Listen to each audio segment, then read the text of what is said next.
Salam sejahtera, terima kasih karena bersama dengan saya di Naziling Unity Channel. Rupa-rupanya, bukan hanya merokok yang boleh membuat orang ketagihan. Memfitnah pun rupa-rupanya boleh jadi ketagihan. Orang tu kalau tak memfitnah sehari, hidupnya sasau.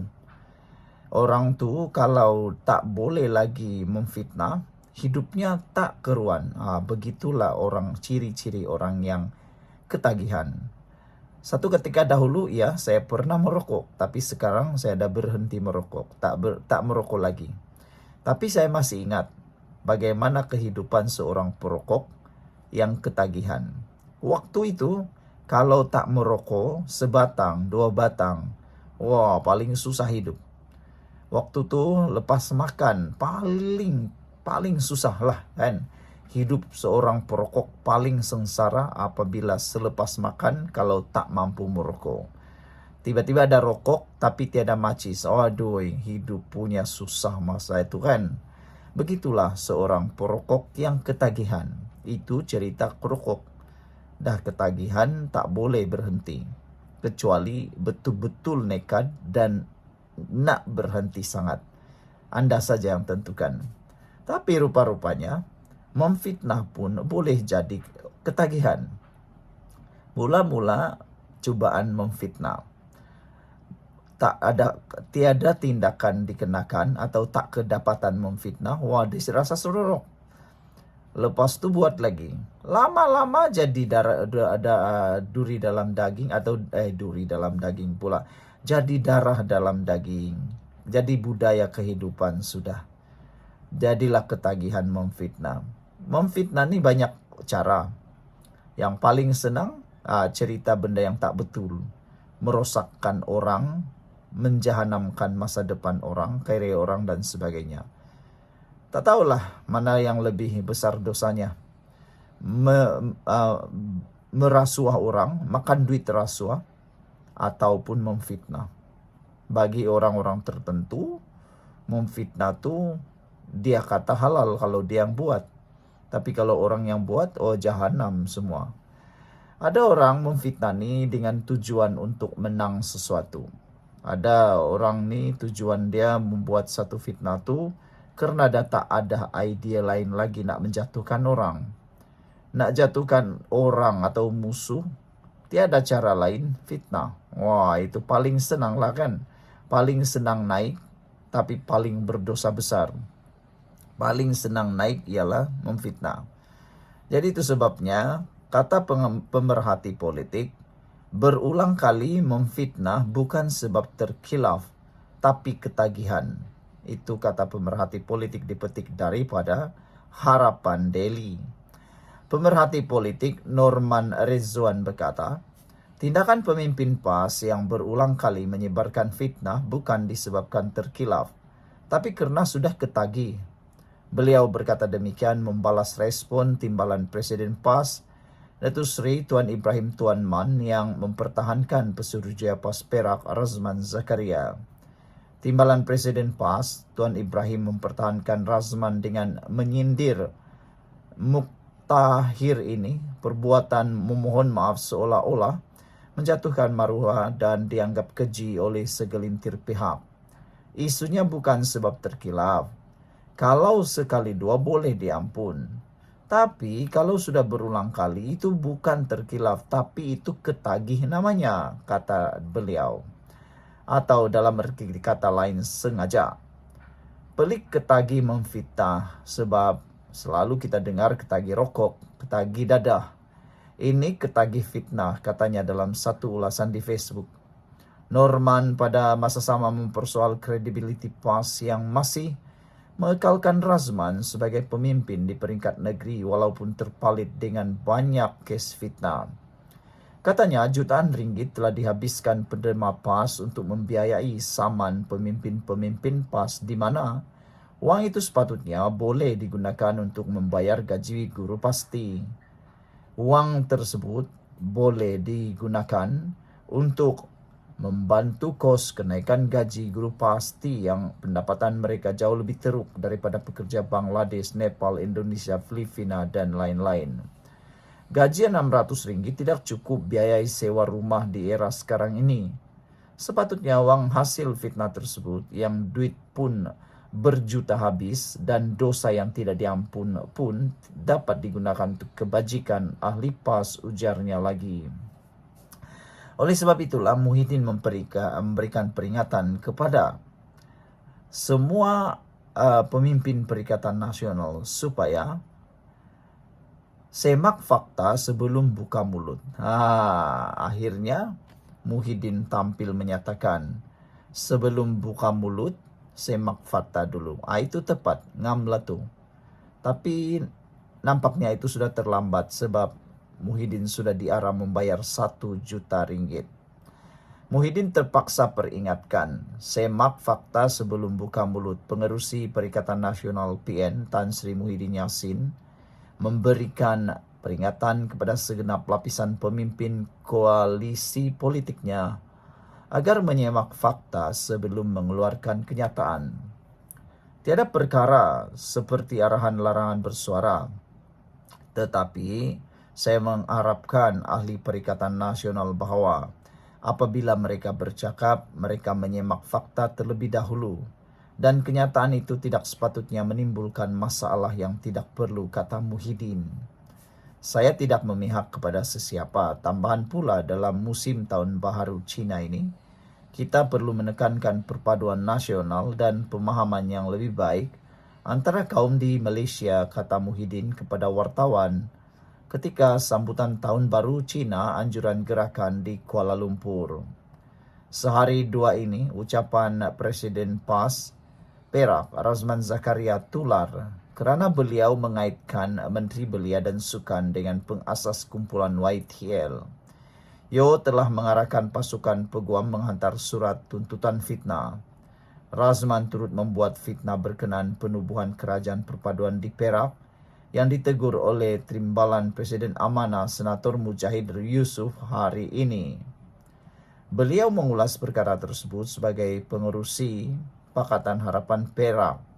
Razman dan PAS bukannya orang baru dalam membuat kenyataan fitnah dan tidak berfakta, katanya. Sebelum ini Razman pernah memfitnah Menteri Perumahan dan Kerajaan Tempatan Ngakor Ming dan Perdana Menteri Datuk Seri Anwar Ibrahim. Perbuatan fitnah ini turut diamalkan pemimpin PAS lain. Ketua Penerangan Dewan PAS Pulau Pinang Siti Mastura Muhammad telah membayar saman fitnah sebanyak RM830,000 kepada pemimpin DAP Lim Guan Eng, Teresa Kok dan Veteran Parti Lim Kit Siang. Sekian dulu untuk kali ini. Jangan lupa tinggalkan komen Anda. Salam sejahtera, terima kasih kerana bersama dengan saya di Nazilin Unity Channel. Perbuatan memfitnah sekarang sudah menjadi-jadi. Terutamanya di kalangan pemimpin daripada pembangkang yang dah banyak kali kalah dalam kesaman, saman fitnah. Hari ini, satu laporan yang paling mengejutkan kita ialah ahli Parlimen PKR bertanya, di mana Hadi, di mana Tuan Ibrahim ketika pemimpin PAS sebar fitnah?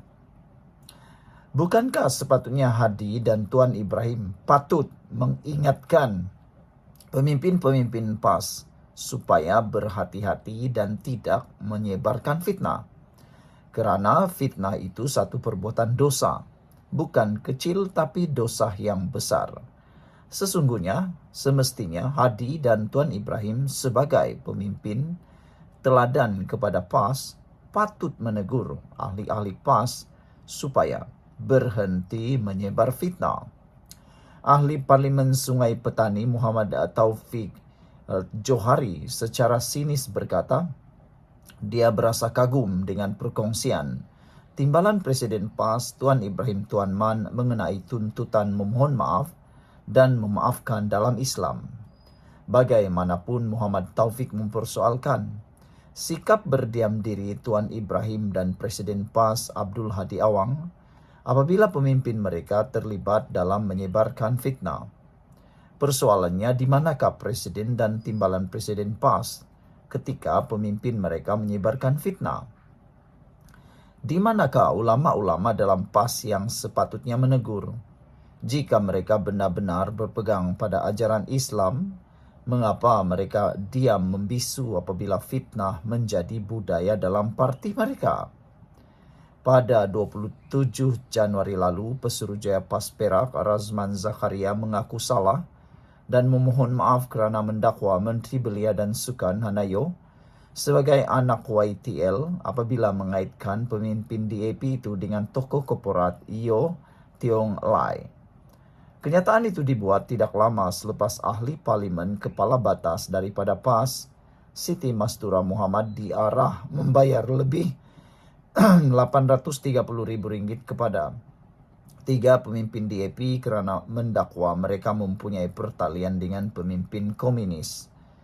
Pada 11 Disember lalu, Razman turut memohon maaf kepada Menteri Perumahan dan Kerajaan Tempatan Ngakorming kerana mengaitkannya dengan insiden kibaran bendera Cina di Teluk Intan pada 24 Oktober. Semalam Tuan Ibrahim dalam satu hantaran di Facebook berkata, tindakan memohon maaf dan memaafkan adalah perbuatan terpuji dalam Islam. Memberikan kemaafan kepada orang yang memohon maaf serta mengakui kelafannya adalah sifat yang patut diamalkan seperti mana disaran oleh Allah dalam Al-Quran, kata Tuan Ibrahim. Namun demikian, ada sebilangan penganalisis menyatakan bahawa kalau dah berulang-ulang membuat fitnah, itu bukan terkilaf tapi ketagihan membuat fitnah. Rupa-rupanya bukan hanya merokok yang boleh membuatkan ketagihan. Perbuatan memfitnah pun boleh sampai ketagihan. Dah jadi darah daging, dah jadi kebiasaan. Hidupnya sasau, hidupnya susah, hidupnya bergegar-gegar, hidupnya tak mampu berjalan lurus kalau tidak memfitnah. Sebab dah ketagihan memfitnah. Itu kata para penganalisis. Mereka kata bukan sebab khilaf tapi ketagihan memfitnah. Mengulas perkara itu, Muhammad Taufik berkata, PAS perlu bertaubat dan berhenti menjadikan fitnah sebagai alat politik. Jangan kita normalisasikan sikap hipokrit ini. Jangan beri muka kepada pemimpin PAS yang menjadikan fitnah sebagai alat politik hanya kerana mereka mendakwa perjuangan mereka atas nama Islam, kata pemimpin PKR itu. Tegasnya, Islam tidak menghalalkan fitnah dan pembohongan, walau dengan apa alasan sekalipun. Sudah tiba masanya PAS benar-benar bertaubat. Bukan hanya bercakap soal dosa dan pahala ketika ia menguntungkan mereka, tetapi mengamalkannya dalam kehidupan dan politik mereka sendiri, ujar beliau lagi. Apa komen anda untuk isu kali ini? Beberapa komen daripada netizen. Harimau satu kata, publicity murahan ke? Bantu mangsa banjir lah, baru faham kesusahan rakyat.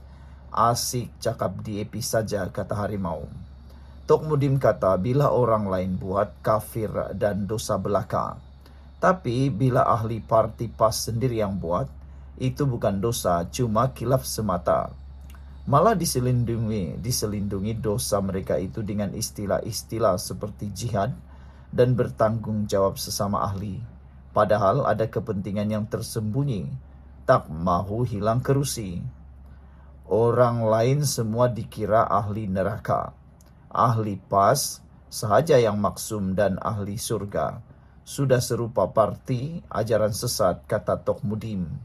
Black Panther kata, Hadi dan Tuan Ibrahim sedang cuti tahun baru Cina sampai cap gome, kata Black Panther.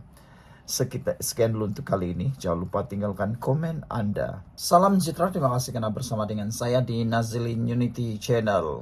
Najib tak layak dikasihani, kata NGO. Sebelum kita teruskan ulasan ini, tinggalkan komen anda. Wajibkah Najib dikasihani kerana sumbangan dan juga budi dan juga pencapaian Najib sebagai Perdana Menteri ataupun tidak? Menurut NGO ini, Najib tak layak dikasihani. Sempena ulang tahun pertama Najib Razak diberikan pengampunan sabitan rasuah menyelewengkan dana SRC Internasional. 4 NGO berkata, Bekas Perdana Menteri itu tidak layak menerima belas kasihan. Hari ini ulang tahun pertama Najib Razak diberi pengampunan, kata kumpulan itu pada satu kenyataan bersama. Mereka menegaskan pendirian menolak pengampunan atau sebarang bentuk kelonggaran hukuman terhadap Najib. Hari ini juga kami, Badan Masyarakat Sivil dan Warga Malaysia, secara tegasnya menyatakan bahwa kami benci rasuah dan Najib tidak layak untuk menerima belas ihsan, pengampunan atau tahanan rumah, kata NGO berkenan. Kenyataan itu dikeluarkan oleh Projek Kestabilan dan Accountability untuk Malaysia Projek Sama, Bersih, Institut Demokrasi dan Hal Ehwal Ekonomi IDS, serta Himpunan Advokasi Rakyat Malaysia Haram dengan sokongan 48 organisasi lain dan lebih 800 individu. Kami ini turut mengkritik keputusan lembaga pengampunan yang mengurangkan hukuman Najib sebanyak 50%, kata laporan ini, dari 12 tahun penjara kepada 6 tahun serta hukuman denda 210 juta ringgit yang dikurangkan kepada 50 juta ringgit, pengurangan sebanyak 76%, kata mereka. Hari diskaun besar-besaran perli mereka lagi. Terdahulu, Malaysian Corruption Watch MCW pada satu kenyataan berasingan berkata, Najib berhak diberi peluang menebus kesalahannya. Presiden MCW Jais Abdul Karim menggesa semua pihak menghormati proses berkenan pengurangan hukuman dan menegaskan Najib harus diberikan peluang sama seperti individu lain. Namun rata-rata netizen tidak menyokong kenyataan atau tidak menyokong idea Presiden MCW tersebut. Kata mereka, kalau nak beri peluang sama kepada Najib, kata mereka, bayar dulu hutang yang sudah diseleweng diguna itu, atau biar sampai hukumannya selesai, kata mereka. Walaupun kita berpegang teguh kepada usaha memerangi rasuah, kata Presiden MCW tersebut, kita juga masih patuh dan menghormati keputusan yang dibuat oleh Raja, seperti yang termaktub dalam perlembagaan kita, kata beliau. Namun 4 NGO tersebut menolak keras pandangan ini dan menegaskan Najib masih berdepan perbicaraan lain berkaitan pecah amanah serta salah guna kuasa. Najib tidak pernah mengaku bersalah dalam mana-mana kes ini, kata mereka. Sebaliknya, dia berulang kali mendakwa dia mangsa penganiayaan politik dan dia menuntut pengampunan dan kelonggaran bagi hukuman yang sudah dijatuhkan oleh mahkamah untuk kes SRC internasional, sementara 3 kes lainnya masih belum selesai. Sebarang keputusan untuk Najib diberi pengampunan atau tahanan rumah sebelum semua kes-kes terhadapnya selesai di mahkamah adalah satu tindakan yang mempromosi dan menormalisasikan rasuah, tegas mereka lagi. Kumpulan tersebut turut memberi amaran tindakan pengampunan ini akan mewujudkan masyarakat 2 darjat dengan penjenayah besar diberi layanan istimewa berbanding rakyat biasa. Tahanan rumah kuasa Parlimen Gubal. 4 NGO ini juga menegaskan sebarang undang-undang berkaitan tahanan rumah mesti dibuat secara terus melalui Parlimen. Sebarang undang-undang untuk tahanan rumah mesti dibuat secara terus di Parlimen, bukan melalui sebarang dokumen atau kaedah lain, kata mereka. Mereka turut menuntut Peguam Negara Muhammad Dusuki Mokhtar untuk memfailkan semula pertuduhan baru terhadap Najib dalam kes International Petroleum Investment IPIC yang melibatkan dana 6.6 bilion ringgit. Menteri Kewangan Anwar Ibrahim mesti membantu pihak pendakwa mendapatkan akses kepada dokumen-dokumen yang diperlukan, kata NGO berkenan lagi. Najib sebelum ini diberikan keputusan DNA dilepas tanpa dibebaskan oleh Mahkamah Tinggi Kuala Lumpur pada 27 November 2024 selepas pihak pendakwaan gagal mengemukakan dokumen di bawah Seksyen 51A Kanun Prosedur Jenayah. Menurut pihak pendakwaan, dokumen-dokumen tersebut diklasifikasikan sebagai rahsia rasmi di bawah Kementerian Kewangan. Pun begitu, NGO berkenan berkata keadilan tidak boleh dikompromi dan sebarang tindakan membebaskan Najib sebelum semua kesnya selesai hanya akan merosakkan sistem keadilan negara. Jika Najib dilepaskan daripada sebarang accountability kerana kegagalan di pihak pendakwaan, Perdana Menteri Anwar Ibrahim yang mempunyai kuasa di bawah Perlembagaan Persekutuan berkaitan pelantikan dan tempoh perkhidmatan Peguam Negara serta ada kuasa untuk membatalkan klasifikasi mana-mana dokumen rasmi di bawah Kementerian Kewangan harus menanggung sepenuhnya tanggungjawab politik itu, tegas mereka lagi. Apa pula komen anda untuk isu kali ini, yaitu Najib tidak layak dikasihani? Setujukah anda dengan kenyataan itu? Harimau satu kata, NGO ini dari mana? Najib seorang gentleman jolo yang pencuri, kata Harimau satu. Macam-macam lagi lah pendapat daripada netizen berkait dengan isu ini. Tinggalkan komen anda. Adakah anda juga setuju dengan keputusan NGO ini? Najib tak layak dikasihani.